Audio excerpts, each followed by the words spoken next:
Hola, les habla Maribel López. El día de hoy hablemos de sexo. Hablaremos de sexo desde su parte más básica, hablaremos del sexo en cuanto es el sexo como tal, su etimología, su significado, de sexología, proceso del desarrollo sexual y patrón del desarrollo sexual. De sexo, ¿qué podemos decir de sexo? Etimológicamente, sexo deriva del latín sexo, que significa sección o separación. El ser humano nace con una cualidad que lo clasifica, que lo separa, que lo identifica del resto. Sencillamente, cuando nace eres separado en dos grupos.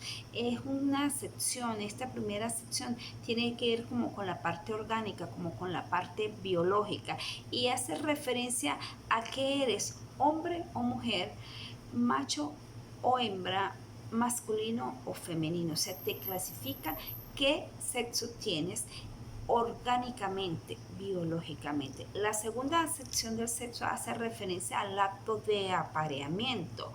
Sí, naturalmente, por instinto, todos los seres vivos se aparean para reproducirse. Los humanos, se junta el hombre con la mujer y se junta el esperma con el óvulo para reproducirse. Igual sucede con los animales, se aparean con el único fin de reproducirse. Este es el sentido normal del apareamiento. Y la tercera sección que podemos dar de sexo hace referencia a una relación íntima entre dos personas. Actualmente puede ser entre dos o más personas. Coloquialmente esto se conoce como relaciones sexuales y se puede decir que es el conjunto de conductas que efectúa usualmente dos personas con el propósito de dar o recibir placer. Ese es el único fin con esta sección de sexo. Dar o recibir placer, obtener placer es lo que busca el ser humano cuando tiene relaciones sexuales. Es de acotar que el ser humano es el único que realiza, el acto de apareamiento por placer. Tenemos el término sexología. Como estamos hablando de sexo, obviamente tenemos que saber quién estudia el sexo. Pues lo estudia la sexología. Y sexología viene de eso, de sexo y logia, sexo y ciencia. Logia quiere decir ciencia. Entonces es la ciencia que estudia el sexo. Su definición exacta sería ciencia que estudia fisiológica y psicológicamente la conducta sexual humana y los problemas relativos al sexo y la sexualidad en sus dimensiones bio, psicosocial y cultural, en todos sus aspectos normales, disfuncionales y patológicos. Cuando hablo normales, pues una conducta normal de sexo dentro de toda la normalidad. Cuando algo disfuncional es cuando algo no está funcionando bien y la persona considera que necesita buscar ayuda porque algo no siente que no está bien. Y patológico es cuando ya hay alguna enfermedad instalada. ¿Qué estudia la sexología? Bueno, la sexología estudia la conducta, que son las expresiones sexuales como los besos, las caricias, el coito, o sea, los comportamientos, la identidad, sentirse hombre o mujer. Hay gente que tiene confusión con esto. La orientación, ¿qué te atrae del otro sexo o qué otro sexo te atrae? En la interacción, cómo te interrelacionas con los miembros del otro sexo o con los del mismo sexo. La convivencia en pareja es el área privilegiada de la sexología, es donde más se enfoca y trabaja sobre la comunicación, las necesidades afectivas de la pareja, la maternidad, la paternidad, e inclusive hasta en los casos de separación puede intervenir un sexólogo. Y en lo individual, la sexología trabaja o estudia lo relacionado a la heterosexualidad, a la homosexualidad y a la transexualidad. También la sexología puede enfocarse en el ámbito de educación en los asesoramientos o hacer terapia. Esos son los enfoques que se le puede dar a la sexología. De sexología venimos a la sexualidad, que también viene de sexo, también está relacionada con la sexología. ¿Qué es la sexualidad? Es el conjunto de condiciones que caracterizan el sexo de cada persona, que marcan al ser humano en cada una de las fases del desarrollo. Es el aspecto central del ser humano. Abarca las identidades, los roles de género, el erotismo, el placer, la intimidad y la orientación sexoafectiva.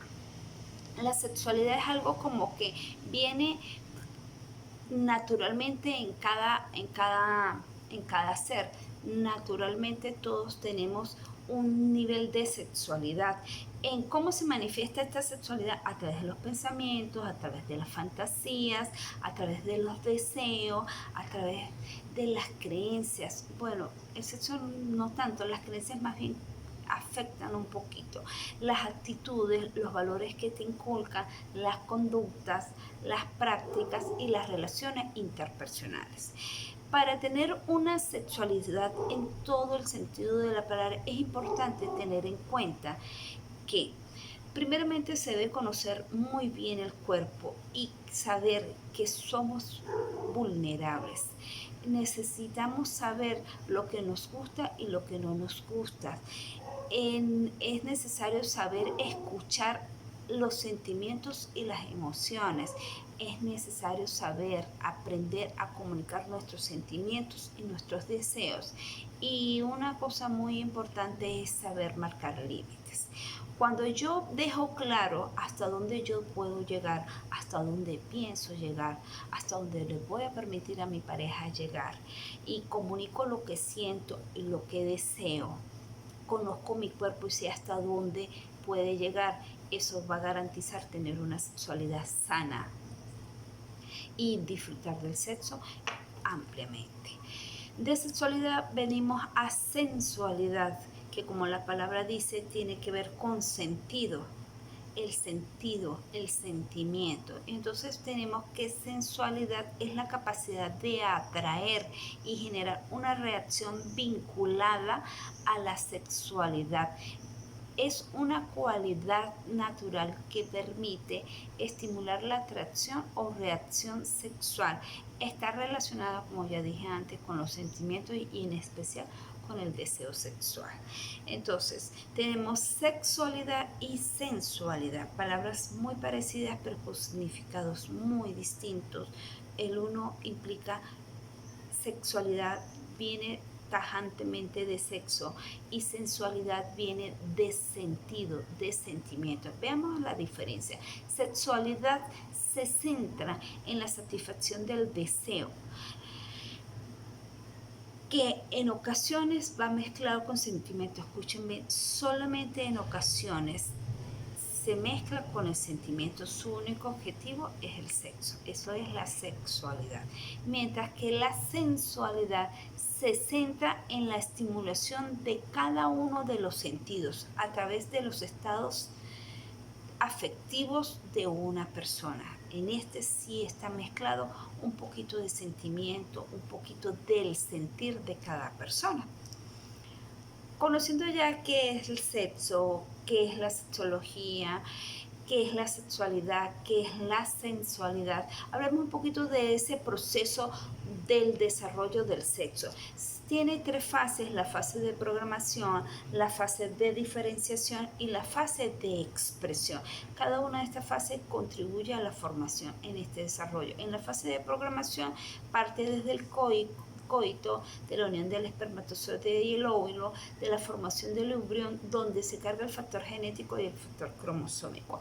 En la fase de diferenciación, que es a partir de la semana 10ª hasta el nacimiento, influyen las cargas, los factores hormonales, tanto maternales como fetales, para la formación de esa persona, de esa personita que estoy dentro. Y viene la fase de expresión, que es ya el estado final del proceso y va desde el nacimiento hasta la muerte y se caracteriza por el patrón del fenotipo de la persona.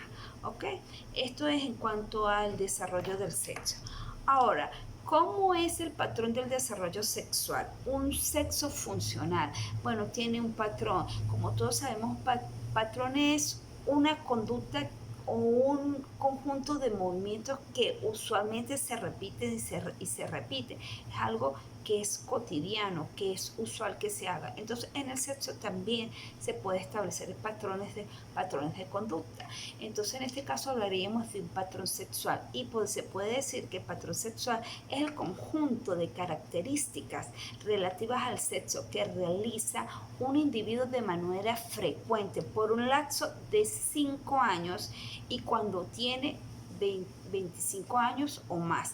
Es consecuencia de su condición orgánica y su capacidad de discernir. O sea, es la persona quien crea su propio patrón sexual. Este patrón sexual se divide en varios periodos, en 3 específicamente para ser más exacto. Un periodo indiferenciado, un periodo de transición y un periodo pero diferenciado. Veamos en qué consisten estos periodos. Es como que todo el periodo de desarrollo desde que uno nace hasta que agarra una madurez sexual, ¿sí? Entonces tenemos el periodo indiferenciado, como la misma palabra dice, las cosas no son indiferentes, o sea, es algo que se hace como más innato, como más natural, porque no hay algo que perseguir, ¿sí? Este periodo va desde el nacimiento, pero hasta los 10 o los 12 años. Es innato, se responde a los estímulos. Los niños usualmente responden a estímulos. En este periodo hay una plena expresión de la sexualidad.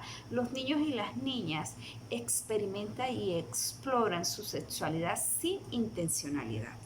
Eso quiere decir que en ellos no hay malicia, somos los adultos los que le ponemos la malicia a cualquier cosita que veamos que los niños están haciendo. Ellos simplemente están explorando, están experimentando. Tenemos el segundo periodo, que es el periodo de transición. Es como que todos pasan por ese periodo, es transitorio, es una etapa que se supera cuando alcanzas la madurez sexual. Este periodo de transición va desde los 10 o los 12 años hasta los 18, 20 años, o sea, es todo el periodo de pubertad y de adolescencia. En este periodo se responde sexualmente a los requerimientos del entorno sociocultural. Es por ello que uno escucha que no, porque eso es lo que se estila, eso es lo que se hace, el entorno influye. Los comportamientos sexuales suelen ser variados, inclinándose muchas veces por alguno. En este periodo están presentes actividades sexuales en grupo o entre personas del mismo sexo, que tal vez pueden marcar el patrón sexual futuro. Este es el periodo de transición. Y luego viene el periodo diferenciado. Aquí ya se ha alcanzado, debería por lo menos haberse alcanzado la madurez sexual, y aquí ya uno está más claro para dónde va y qué es lo que quiere. Este va desde los 20 años a los 25 años en adelante. El individuo suele haber completado su patrón, ya discrimina y decide ajustándose por lo general a las exigencias de las socioculturales. Esto es todo lo que vamos a hablar hoy. Muchas gracias por su tiempo y por su atención. Les habló Maribel López. Gracias.